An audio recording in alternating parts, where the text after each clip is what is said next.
Vous écoutez un podcast cinéma du Centre des Arts d'Anguin-les-Bains. Eh bien, bonjour Charlotte Garçon et bienvenue donc sur notre studio virtuel, voilà pour le ciné-club virtuel qui prolonge une nouvelle fois encore le cycle donc Belle et Rebelle, puisque évidemment les salles sont encore fermées. Alors toujours le même principe, on va vous présenter un film avec une petite vidéo d'introduction et ensuite une vidéo plus longue d'analyse et puis d'échange. Et entre les deux, donc sur la page internet consacrée au film, vous aurez un lien pour pouvoir visionner donc le roman de Mildred Pierce, qui est le film dont on va parler aujourd'hui, film de Michael Curtiz, donc sorti en 45.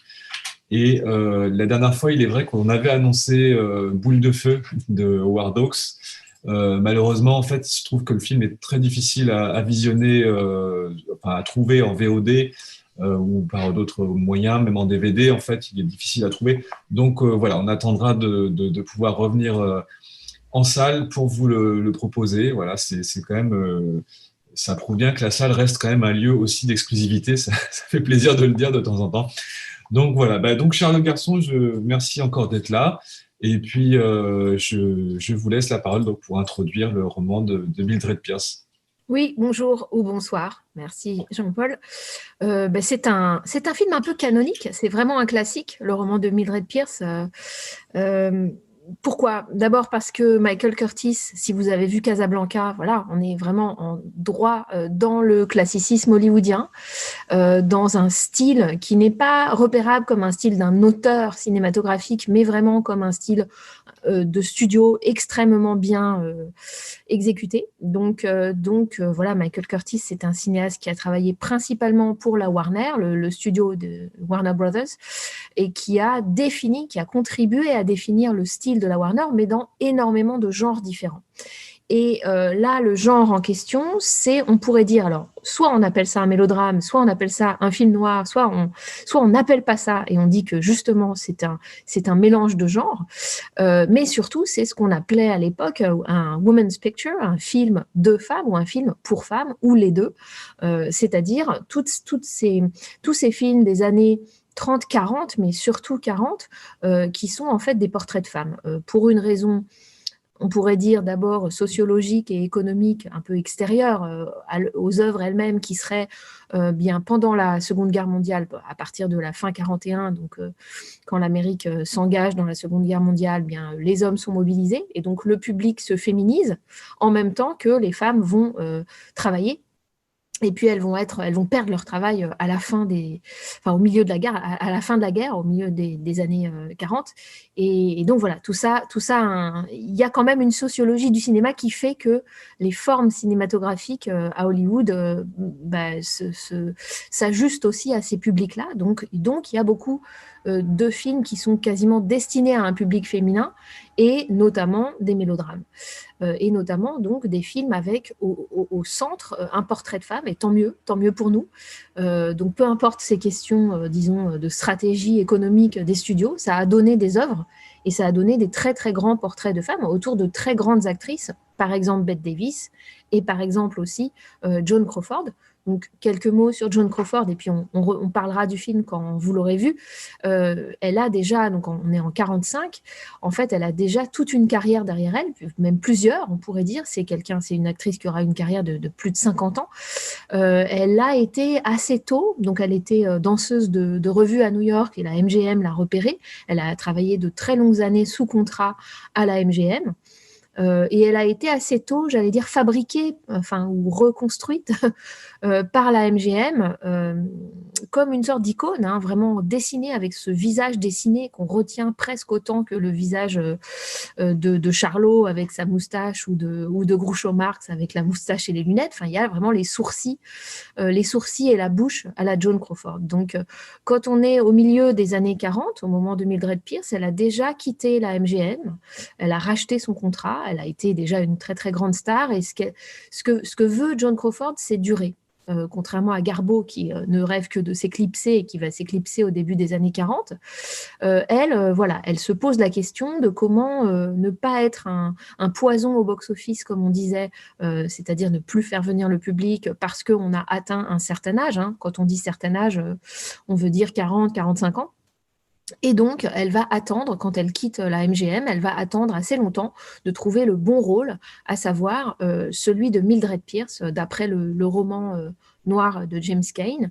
Et elle va vraiment militer pour obtenir ce rôle. Il est vrai que ce rôle, et vous verrez peut-être pourquoi, n'a pas été souhaité par d'autres actrices qui ont été sollicitées par Michael Curtis, hein, comme Bette Davis, par exemple, comme Joan Fontaine, comme Olivia de Havilland, qui, elle, était trop jeune pour le rôle. En revanche, on va voir en quoi ça correspond tout à fait à la carrière et à la persona d'actrice de Joan Crawford que ce personnage de Mildred Pierce. Donc, je vous laisse voir le film et puis on revient après. Alors, Mildred Pierce, c'est le seul film qui a valu à Joan Crawford un Oscar qu'on est venu lui apporter dans son lit parce qu'elle avait soi-disant une pneumonie, tout ça étant télévisé.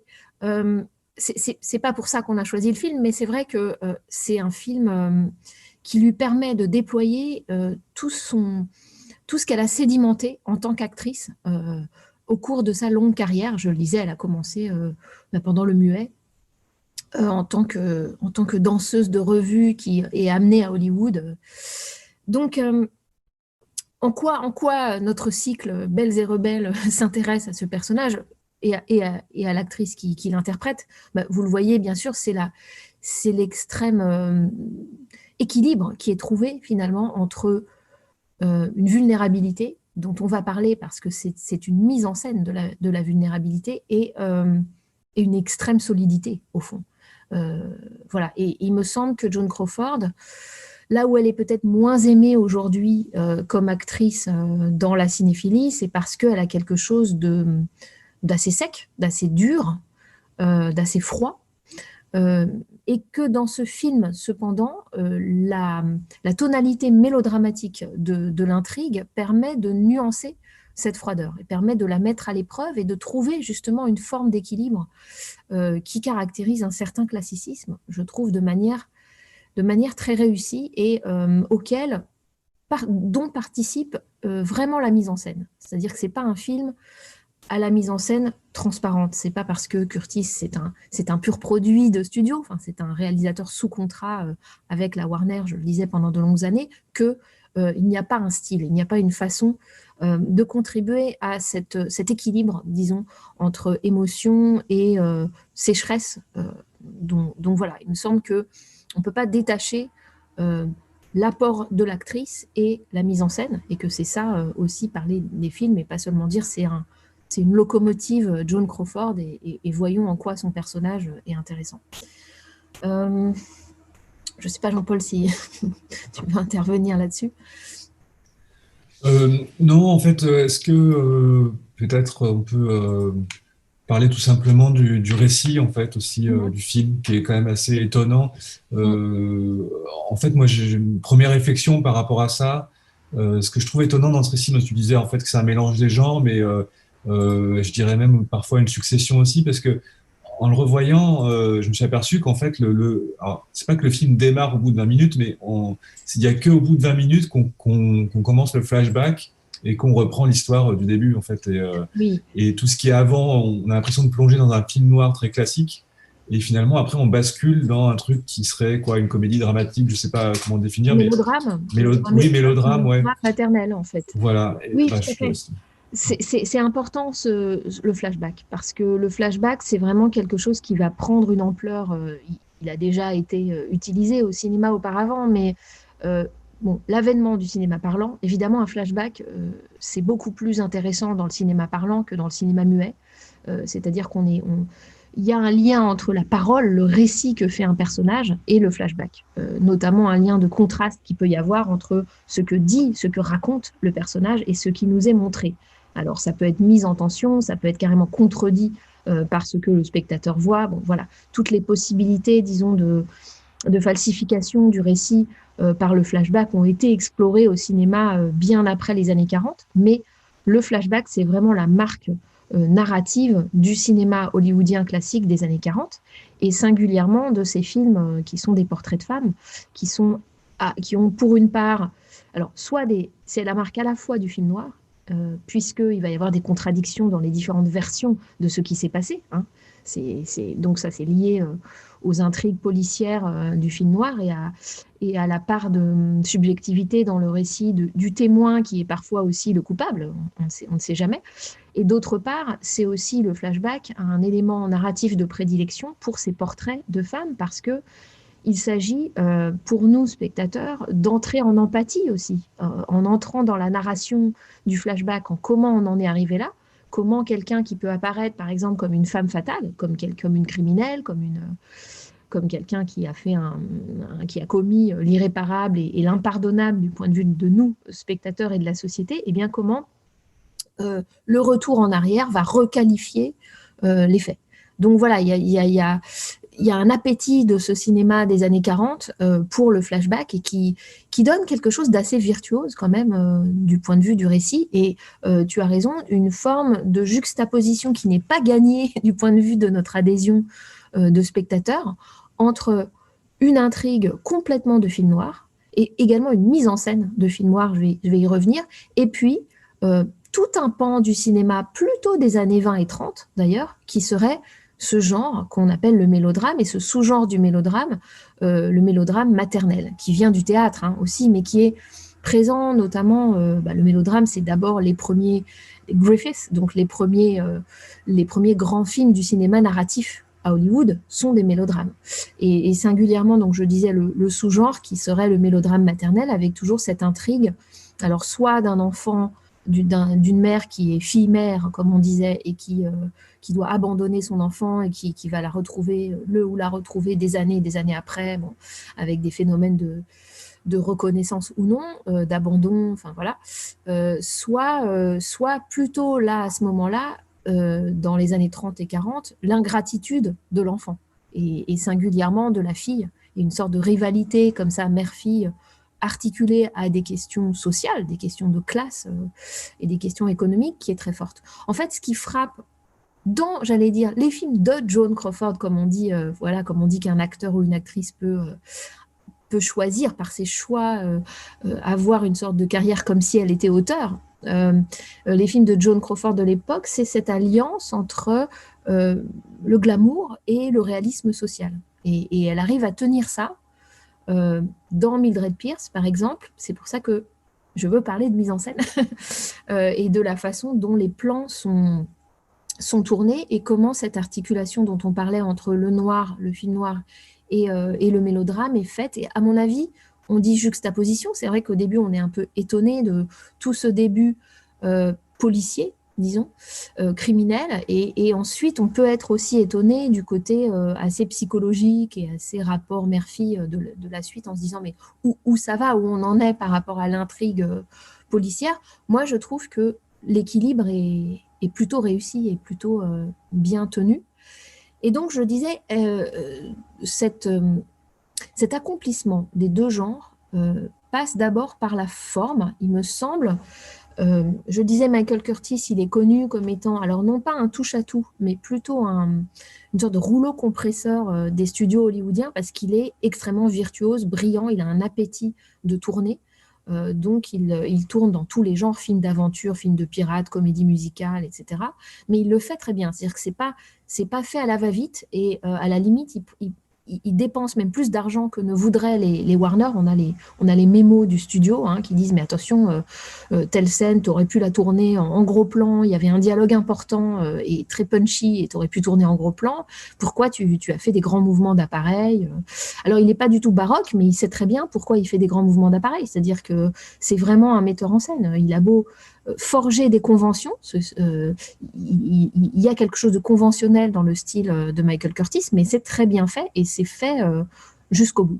Alors, comment ça se traduit dans Mildred Pierce? Eh bien, repenser au début. C'est vrai qu'on l'oublie parce qu'après, on est pris dans l'intrigue plutôt autour du personnage et de la psychologie du personnage joué par Crawford, mais repenser à ce début qui est, on dirait, un film expressionniste. Enfin, il y a une esthétique quasi expressionniste allemande à Hollywood. Le chef opérateur Ernest Haller n'est pas un Allemand. Il y en a eu des Allemands qui sont venus tourner à Hollywood. Il est natif de Californie, mais on voit bien qu'il travaille les ombres et également à la demande de Curtis, et la composition, la scénographie est absolument saisissante. Donc, scénographie, au début, elle est sur cette espèce de balustrade, de parapet au bord de l'eau, vous vous souvenez, et on se dit, elle va se mettre à l'eau, elle va se jeter à l'eau. Et en fait, c'est une sorte de scène. C'est-à-dire que voilà, le film commence avec cette actrice sur une scène, on pourrait dire, et ce premier choc qui est le policier qui frappe contre la balustrade en fer et qui la sort de son espèce de rêverie morbide. Donc on a des compositions qui sont extrêmement théâtrales, enfin dans le bon sens du terme. Il y a une théâtralité cinématographique, proprement cinématographique, par l'utilisation de plans suffisamment larges. On n'est pas tout le temps d'emblée en plan rapproché sur Joan Crawford. Il y a vraiment toute une pensée de l'espace et de comment ce policier fait intrusion finalement dans sa rêverie morbide du début et change son destin d'une certaine façon. Elle ne se jette pas. Et puis ensuite, je trouve très impressionnante aussi toute la scène où elle piège, où Mildred piège Wally, le personnage Wally Fye, joué par Jack Carson, quand elle l'invite enfin son prétendant de sa jeunesse, qui essaye toujours de la draguer 2 fois par semaine, comme ils le disent, quand elle l'invite enfin dans sa maison, cette fameuse maison au bord de l'eau. D'ailleurs, le film a été appelé à un moment The House on the Sand, la maison sur le sable, et que donc cette maison devient un décor extrêmement complexe, je trouve extrêmement élaboré, avec tout un jeu à partir du fait que la maison est très ouverte. Elle a énormément, c'est une maison donc de bord de mer, et elle a énormément de baies vitrées, d'ouvertures. Et donc, il y a tout un jeu d'ombre et de lumière vraiment étourdissant et qui s'articule à la rapidité du montage pour finalement élaborer un piège autour de ce personnage. C'est-à-dire que le montage, plus la composition des plans et le jeu sur les ombres et la lumière, tissent quelque chose et font qu'il est littéralement piégé. Mais c'est très fort le jeu sur les ombres dans cette séquence d'action. Et puis ensuite, je dirais la même virtuosité est appliquée. Alors là aussi, c'est devenu un peu... Enfin, c'est un peu convenu, mais en même temps, c'est tellement bien fait que c'est un cas d'école, Mildred Pierce.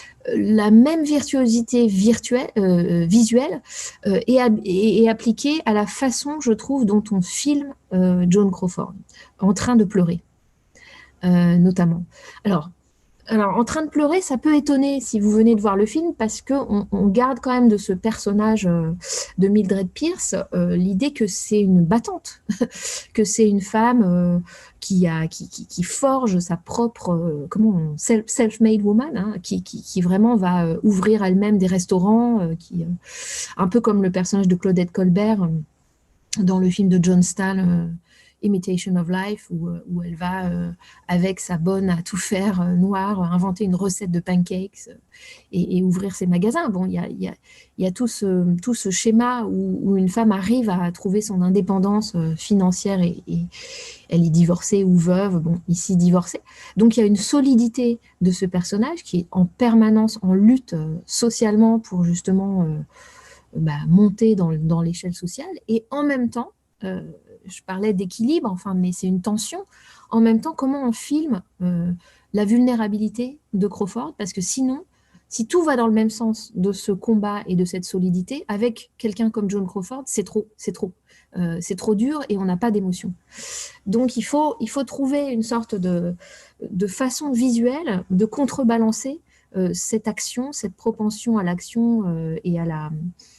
Oui, au combat, on pourrait dire, pour quasi féministe de cette femme qui, vous vous souvenez, ce personnage quand même dit de manière vraiment explicite dans un dialogue du film, elle dit « J'ai l'impression d'être née dans une cuisine. J'ai l'impression d'être née dans une cuisine et de n'en être sortie que pour me marier et pour accoucher. » C'est quand même des mots assez directs et assez forts dans un film des années 40. Et on va retrouver d'ailleurs ce discours, on pourrait dire féministe, ou en tout cas proto-féministe, dans un film qu'on aurait voulu beaucoup vous montrer, je crois, l'année dernière, et qui est de l'influence des rayons gamma sur le comportement des marguerites, ce film de Paul Newman du début des années 70, qu'on vous montrera bien un jour, sur cette mère au foyer, voilà, qui, à mon avis, vient de toute cette lignée de mélodrames classiques américains, mais qui en fait autre chose.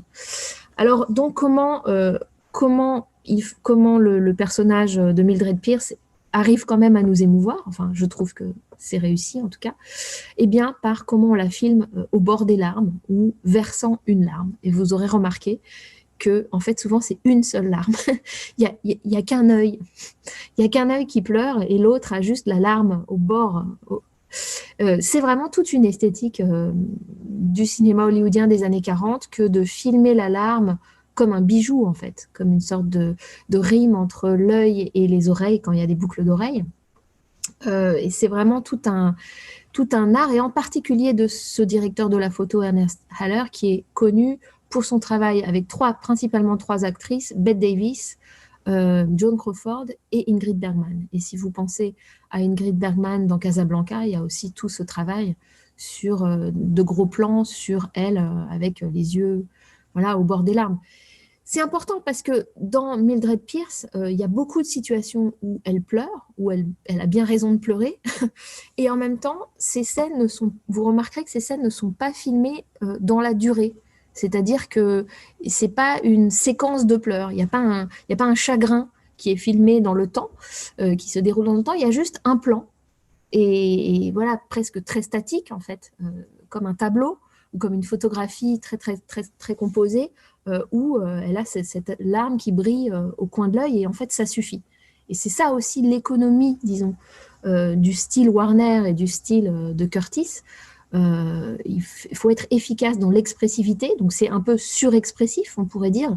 Il y a un lyrisme comme ça, de tout à coup ces plans très très chiadés, très très bien éclairés, presque pas naturels, enfin, qui interrompent quelque chose du récit et du côté un peu réalisme social du film. Et en même temps, c'est fait exprès parce que comme ça, on n'a pas à tourner une scène justement mélodramatique de quelqu'un qui s'effondre en larmes. C'est pas ça. C'est quelqu'un qui reste debout et on voit juste qu'elle a les larmes, mais ensuite, dans l'action, elle va faire quelque chose, y compris mettre une gifle à sa fille, par exemple.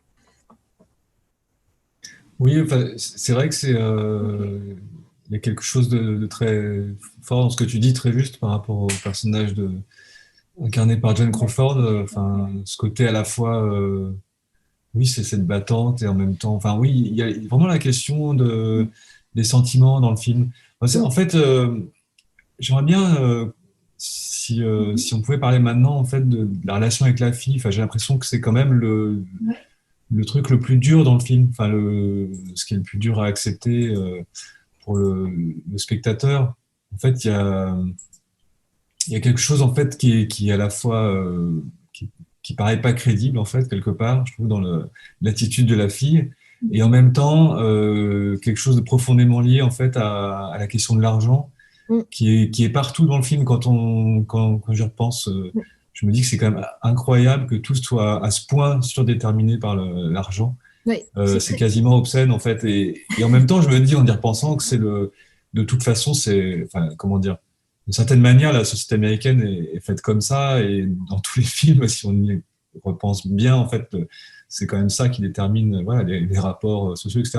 Mais c'est jamais montré en fait, je trouve, d'une manière aussi violente, enfin en tout cas pas dans un mélodrame, et le fait qu'évidemment que ça soit une femme qui comme tu dis, qui se battent pour avoir son indépendance, en fait, je trouve que ça révèle quelque part, en fait, la violence, justement, de cette société, quelque part.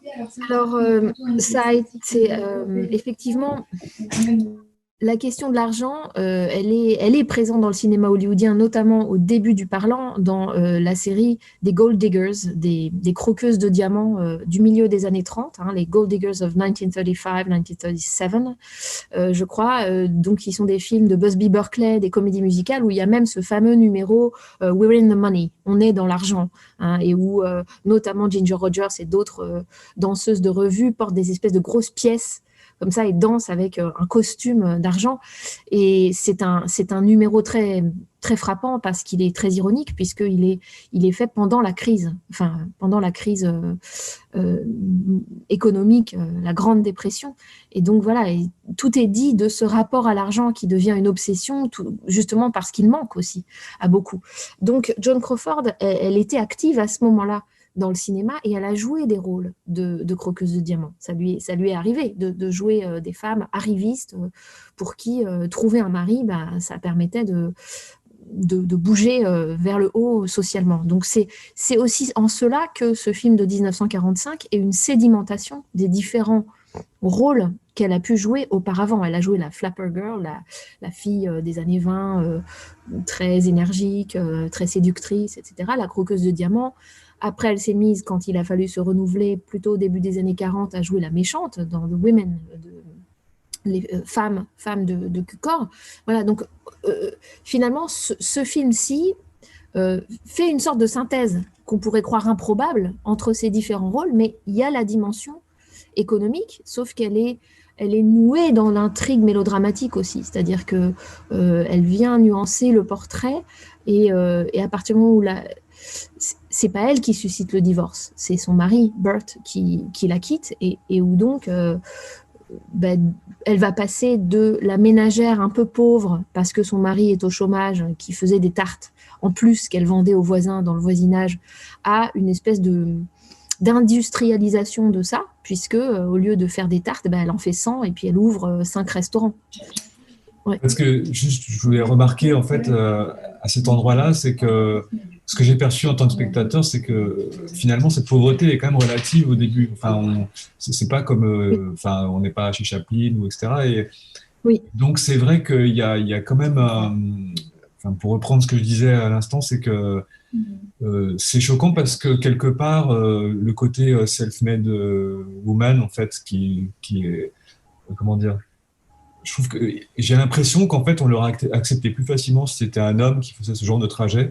Et que là, en fait, ça révèle justement ce côté, alors bon, je disais obscène, c'est un peu trop fort, mais quand même, ce truc choquant qui est qu'elle n'a pas. Est-ce que fondamentalement, elle a besoin de faire autant d'argent? Alors en fait, voilà. Non. Voilà, je te laisse.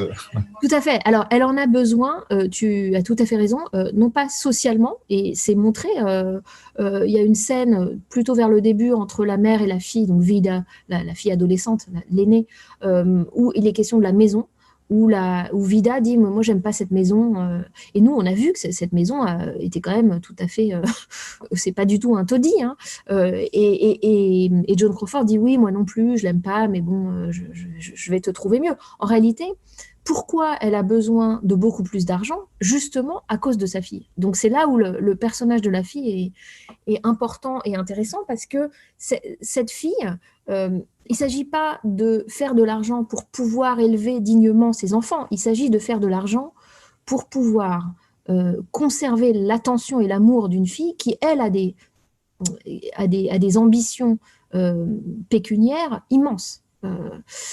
Qui sont pas du tout, enfin qui sont démesurées. Ça ne va pas lui suffire d'avoir ne serait-ce qu'une belle robe. Il va lui falloir quelque chose d'extravagant. Et donc c'est intéressant. Et ça c'est aussi un peu quand même la précision de mise en scène de Curtis. Le jeu qui est le petit travail de broderie qui est fait entre la robe. Vous vous souvenez, la robe qui est presque l'objet de dispute qui va provoquer le divorce, la séparation entre Mildred et son mari Bert au début, puisqu'elle a commandé une robe alors qu'ils n'ont pas beaucoup d'argent. Elle a commandé une robe pour Vida, et ironie du sort, elle entend Vida essayer la robe et dire cette robe, ce tissu sent la misère. C'est vraiment une phrase terrible, parce qu'on a quelque chose de très sensoriel et tout est dit. C'est pas seulement l'aspect, le côté un peu petite poupée, un peu fifi de la robe qui ne lui va pas. C'est vraiment la matière même, l'étoffe qui n'est pas une étoffe noble, et voilà. Et donc, elle a eu beau, la mère a eu beau faire des tartes et gagner son propre argent pour acheter cette folie, cette robe qui est déjà une folie, eh bien, ça ne suffit pas. Donc, on est là, tout est posé d'emblée, c'est-à-dire que tout ce qu'elle fera comme mère pour essayer de combler les désirs de sa fille, c'est le tonneau des Danaïdes, ça ne va jamais suffire. Et donc, il lui faut du grand luxe, il ne lui faut pas quelque chose qui soit viable à cette fille, il lui faut autre chose. Elle est dans un autre régime d'argent que le régime vaillant et, comme tu disais, disons, facile avec lequel s'identifier pour le spectateur il faut s'en sortir. Non, ce n'est pas la question de s'en sortir, c'est la question de se propulser complètement ailleurs. Ça, ce désir d'élévation sociale qui serait un saut, qui serait un bond social et non pas simplement une survie sociale, c'est typique du mélodrame maternel. Stella Dallas. C'est-à-dire que Stella Dallas, c'est un très très grand film. Il y a une version de Henry King muette en 1925, mais c'est surtout le film de 1937 avec l'immense Barbara Stanwyck dans le rôle de la mère. Stella, qui pose une sorte de matrice à ce type d'intrigue, c'est-à-dire une mère qui veut tout faire, qui se sacrifie pour sa fille, parce que sa fille, c'est pas un fils, c'est une fille, et que sa fille peut réaliser une aspiration d'élévation sociale et la dépasser, qu'elle n'a pas eu. C'est-à-dire que elle, la mère, a réussi un petit peu à s'en sortir, mais la fille dépasse ses attentes et du coup il y a une souffrance énorme et quelque chose de sacrificiel qui est requis de la part de la mère. Alors dans Stella Dallas, ça passe par une mère qui a des robes complètement ridicules, c'est-à-dire qu'elle garde elle son envie de s'élever socialement, le personnage de la mère, en s'habillant de manière qui fait honte à sa fille en fait. Donc, alors ici c'est différent, donc c'est transmis sur la fille, mais vous remarquerez donc ce travail entre, je disais, le motif de la robe, cette première robe qui est censée être très, très luxueuse et qui en fait est refusée par la fille, et puis l'écho, la scène en écho avec l'uniforme de serveuse de sa mère que trouve Vida dans le placard en fouillant dans l'armoire de sa mère, et de manière très perverse, très, très forte, très intelligente, qu'elle va donner à la bonne à tout faire de la maison en lui disant tiens, voilà, il y a un uniforme de boniche, donc il est pour toi, et tout en sachant très bien que c'est l'uniforme de serveuse que sa mère conserve de manière clandestine pour pas lui avouer qu'elle est serveuse. Donc c'est extrêmement il y a là toute la cruauté, disons, du rapport mère-fille. Et vous noterez aussi que dans le film il y a un autre écho à cela, à ces oripeaux du luxe ou ces oripeaux de la pauvreté, qui sont le moment où la fille cadette, Kay, la petite fille qui va mourir par la suite, se déguise en danseuse de cabaret et danse de manière un peu obscène, justement, enfin en tout cas assez sexuée, avec sa sœur. Elle s'est mis une espèce de tenture avec des franges comme ça, et puis elle s'est déguisée en danseuse de cabaret. Et puis on a un écho de cette scène avec la scène où Mildred découvre, à l'invitation de son ex-mari, que en fait sa fille se produit effectivement dans le cabaret de Wally, son soi-disant protecteur et prétendant, qui a embauché sa fille dans son bar.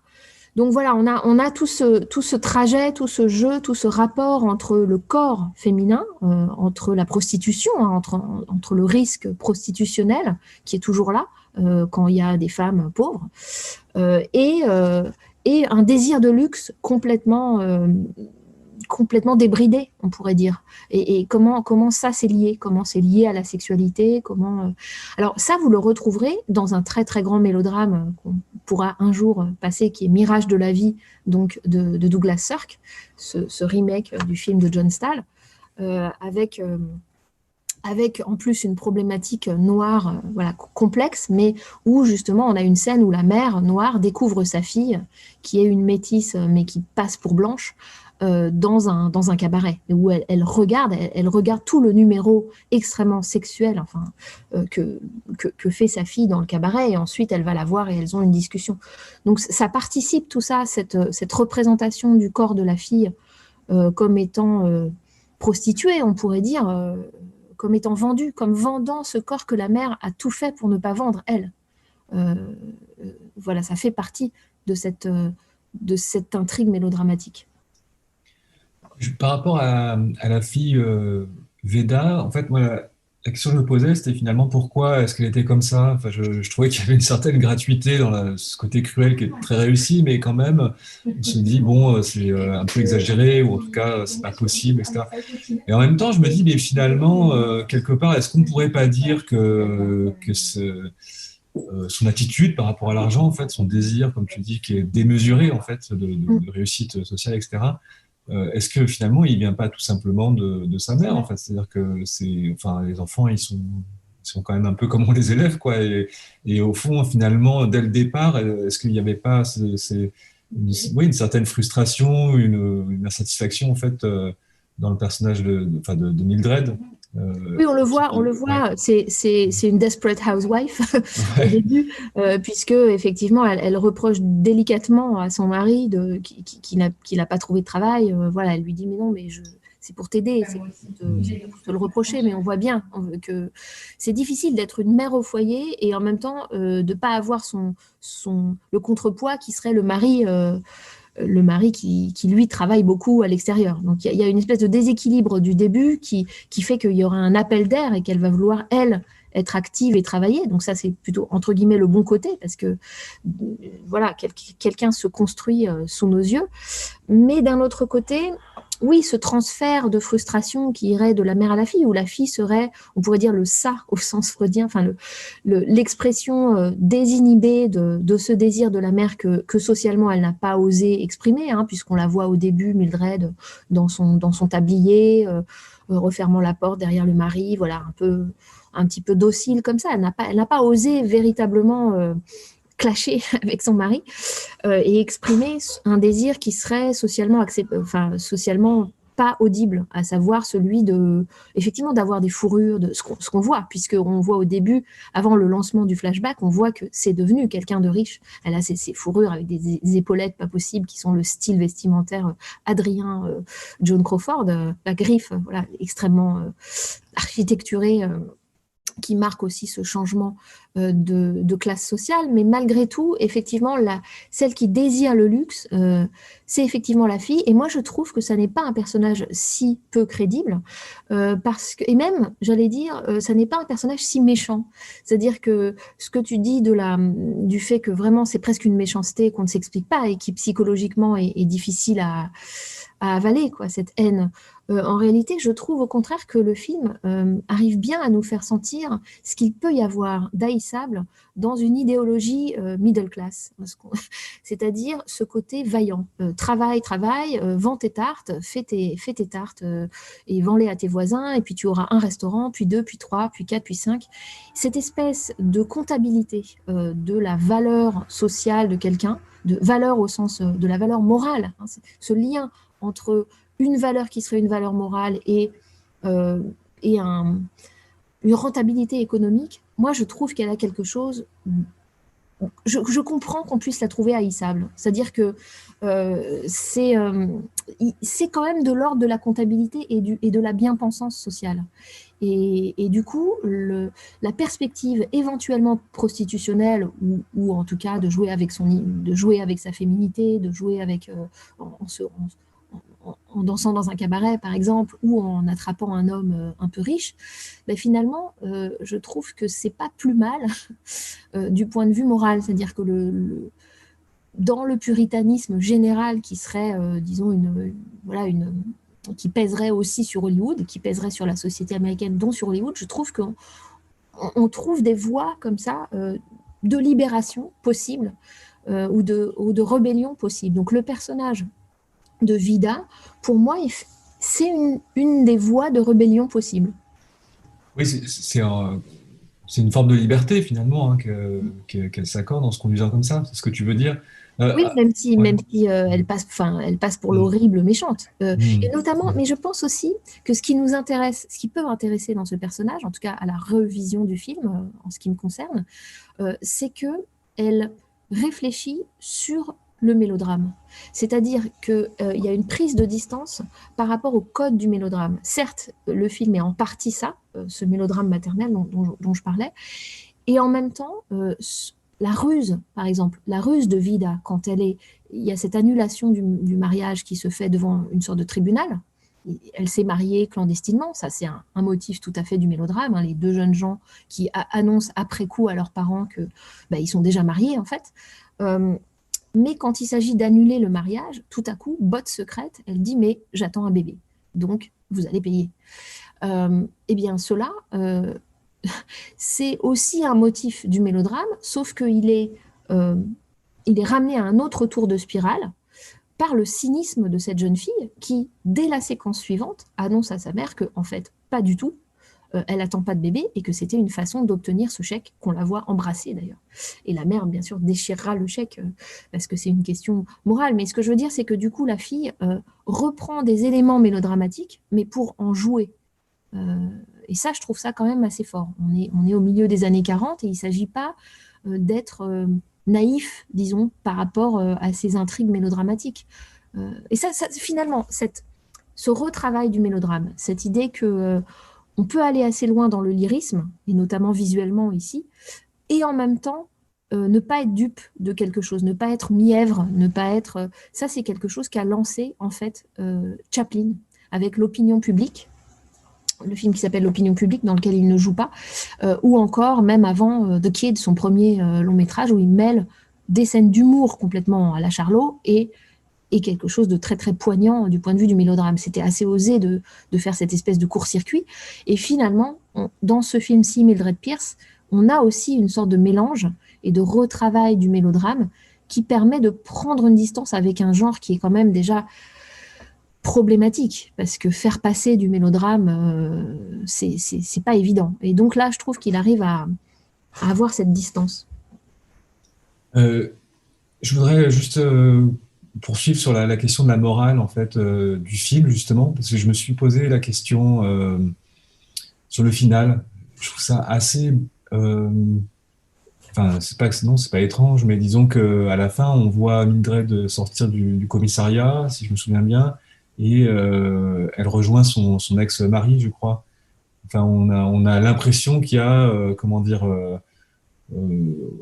c'est pas qu'ils vont vivre ensemble, mais on a l'impression qu'ils se retrouvent en fait quelque part. Je me disais, est-ce que quelque part, au fond, le film, enfin la morale du film quelque part, est-ce que ça vient pas nous dire qu'elle rentre au foyer quelque part, tu vois, que ça rentre dans l'ordre.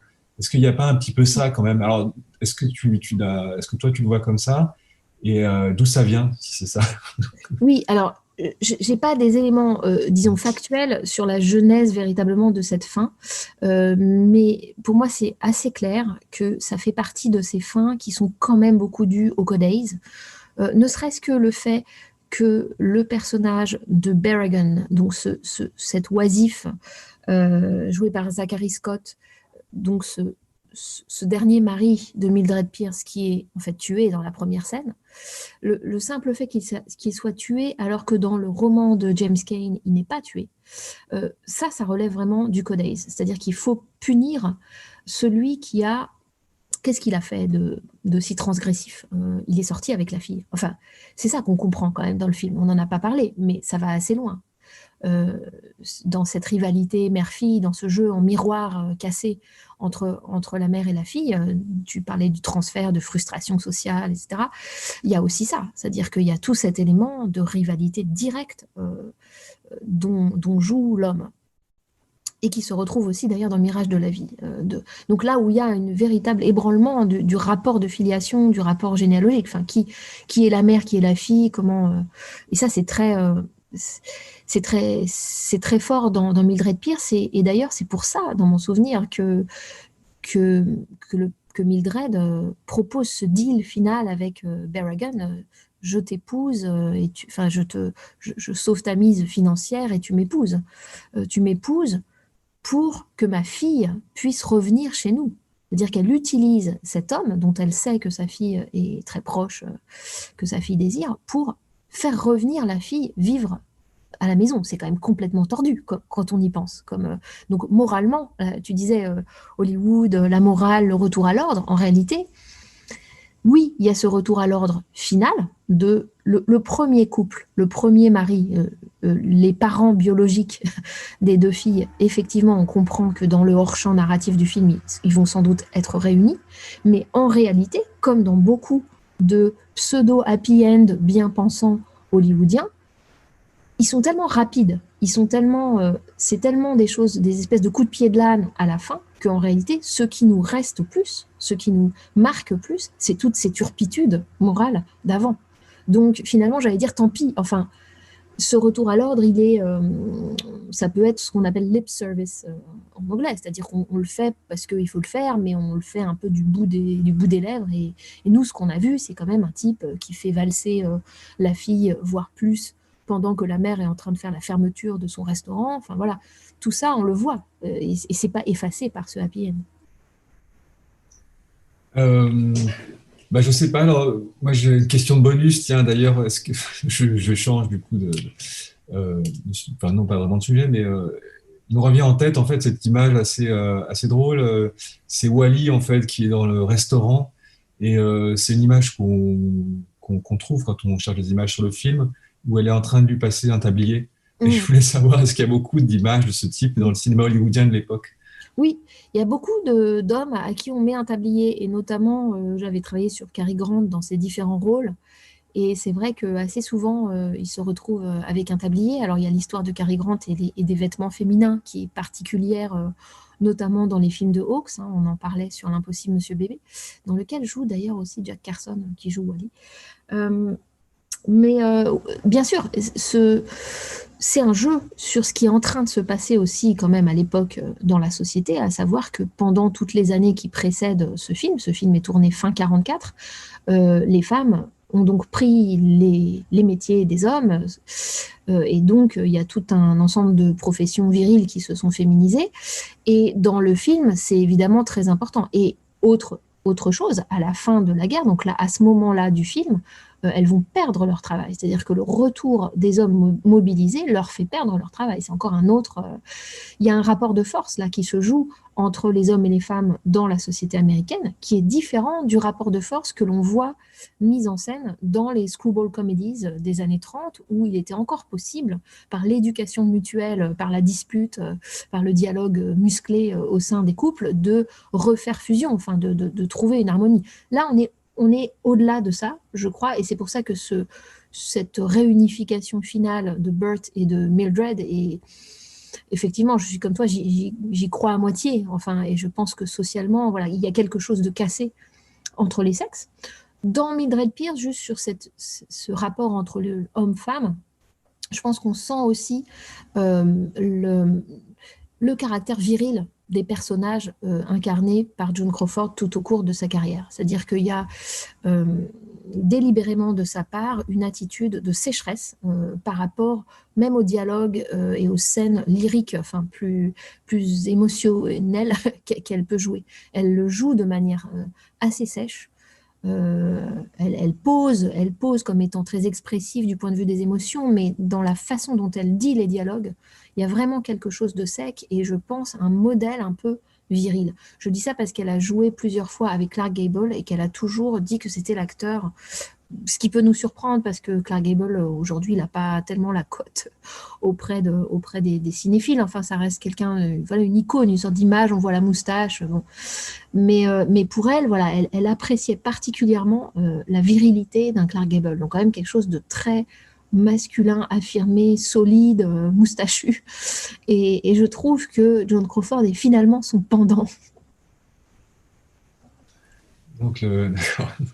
On va finir sur J'essaie la d'imaginer avec moustache. une moustache, mais tout de suite. Mais, non, mais réfléchis, parce que la façon dont le rouge à lèvres est dessiné, c'est-à-dire cette façon de déborder là sur les côtés des lèvres, qui est assez moche, fait un peu penser à ça, à une sorte de moustache.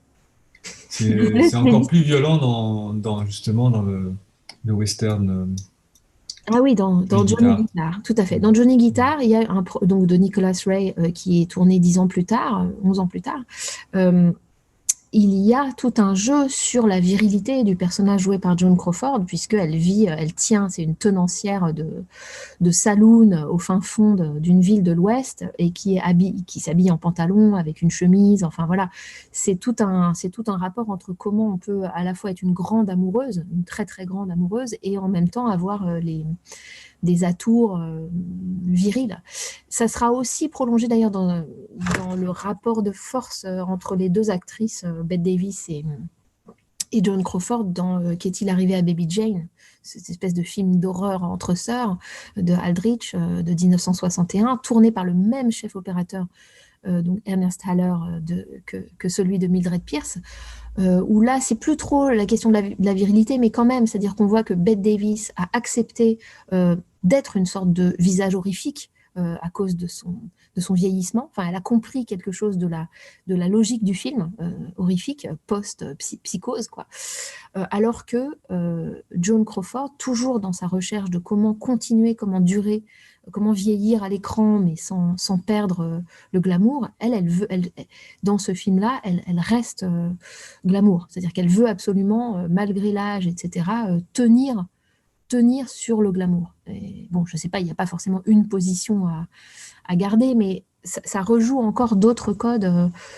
Ce serait l'idée d'un glamour presque viril, enfin. C'est très bizarre comme combinaison quand même, Joan Crawford, de ce point de vue-là.